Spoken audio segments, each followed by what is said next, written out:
students, welcome to one more session of English learning. In the previous class, we had read a short story by Isaac Asimov. Today, we'll take up poetry. Poetry is an art form where the human language is used for its aesthetic qualities instead of in addition to its notional or semantic content. It largely consists of oral or literary works in which language is used in a manner that is felt by its user and audience to differ from an ordinary prose. When compared to prose, poetry is condensed, more compressed to convey emotions or ideas to the reader's mind or ear. Poetry may also use devices such as assonance, repetition to achieve musical effects. Poetry usually rely on imagery, word association, and the musical quality it has. The interactive layering of these effects to generate meaning is what marks poetry. Today we'll take up the poem The Road Not Taken, written by Robert Frost, a renowned American poet. Before we go into the poem, let me ask you students, have you been in any situation in your life where you were confused with the choices given to you? Maybe both the choices looked same to you and you were confused which one to opt for. Let's dive into this poem and see how Robert Frost dealt with a similar situation. The Road Not Taken by Robert Frost. This is Robert Frost, whose complete name is Robert Lee Frost. He was an American poet. His works are known for his realistic depictions of rural life. Frost frequently wrote about settings from rural life in New England in the early 20th century, using them to examine complex social and philosophical themes. This is the poem, The Road Not Taken. As you can see that it has 4 paragraphs. It is written in 4 stanzas, with each stanza consisting of 5 lines. Let's start with the first stanza. 2 roads diverged in a yellow wood, and sorry I could not travel both, and be one traveler, long I stood, and looked down one as far as I could, to where it bent in the undergrowth. Once the poet was walking down the road, and then there was a diversion. There were 2 different paths, and he had to choose one out of them. Students, remember that this road is nothing but our life, and these 2 are the choices which life gives us. And here the poet is standing here and says that as he was one person, he could not travel on both the roads. He had to select only one. He had to choose one out of these 2 roads. Yellow wood means, here yellow wood means a forest, similar like this, with leaves which are wearing out and they have turned yellow in color.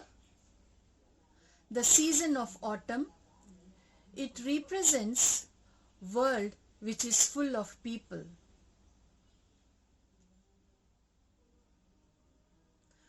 They represent people who are older than the poet, the world which is full of people, crowded. The poet kept standing there and looked at the path very carefully as far as he could see it. Before taking the path, he wanted to know how it was. Was it suitable for him or not? He was able to see the path till from where it curved with trees and was hidden. Students, it happens in our life also when we have choices. We have alternatives, but we have to choose only one out of them. We take time to think about the pros and cons, whether it is suitable for us or not, and only then we take a decision on what path we should choose. So now let's see what he says in second stanza. Then took the other as just as fair, and having perhaps the better claim, because it was grassy and wanted wear, though as fur that the passing there had worn them really about the same. The poet kept on looking at one path for a long time. He was thinking to check if it is the right path for him or not. And then he decided and started walking on another path. So at last he took a decision to take up one path, because he felt that both the paths were equally good. He uses the word just as fair. So he felt that both paths were equally good and started walking on one of them. He adds that maybe he felt that the path was better for him, so he chooses it as it has grass on it, which means that it was unused. Not many people had walked on this path earlier, and that is why this path was grassy. He uses the phrase "and wanted wear," means that it was not walked over by many people, so very less footprints were there. After he walked on the path for some distance, so he has walked and he is in the middle of the road now. So when he went to the middle of the road, he realized that both the paths had been worn out the same way. Both the paths were similar and worn out. So students, this is what happens in life too. We take any path or option, but all of them have the same benefits, disadvantages, problems, challenges, and we must face them. We think that we are choosing a better option, but it is not that way.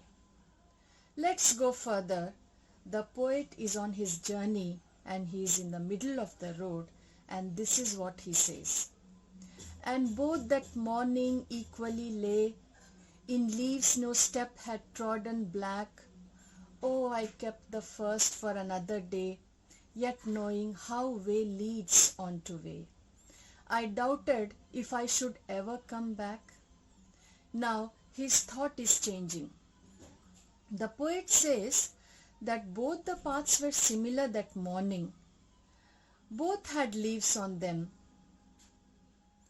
In the morning, he sees that this is how it looks. Both had leaves on them and no one had stepped on them, as they were still green in color. He decided that day he would take one path and keep the other path for another day. Although he knew that one way leads on to another way, he knew that he could not go back on the choice that he had made. So both were looking the same, no difference. So we must keep on moving ahead in our life too, with that option which we had selected in the beginning, and we never get a chance to come back and take the other option that we had left earlier. Now let's go to stanza 4. I shall be telling this with a sigh. Somewhere ages and ages hence, two roads diverged in a wood, and I took the one less travelled by, and that has made all the difference. He says that in the future he will take a deep breath, he says with a sigh, and say that once upon a time he had reached such a point in life that there were two options for him, and he travelled on that road which had been travelled upon by lesser number of people. That decision of his decided his future. Similarly, in future when you grow up, students, then you will say that once upon a time when you were young, you had two options. The choice that you made you what you became of it. This is a very strong message for all the students. And here Frost also did the same thing. He opted the road which was less travelled by people, and then he did not regret. He shared his experience with the younger ones and said that he selected the option, and now where he is. This is a strong message for all of us students, that you should be wise and be careful while making choices out of the options that you have in your life, because your future depends on the choice that you make today. Students, I hope you understood the poem, The Road Not Taken. Here the road symbolizes our life. The poet, when he says the road not taken, he means to say that the option, the other path, the other road which he did not take. He doesn't talk about the road which he is traveling on. So here the poet is stressing us again and again that when we are encountered with options, with choices, we have to be very wise in taking the option, because all the decision making of today depends or decides our future, because time doesn't give you another chance to come back to that same point of diversion and change your direction, the option. So students, enjoy poetry, enjoy your life, and be wise in taking the decisions. Till we meet in the next session, stay at home, stay safe, enjoy learning. Thank you very much.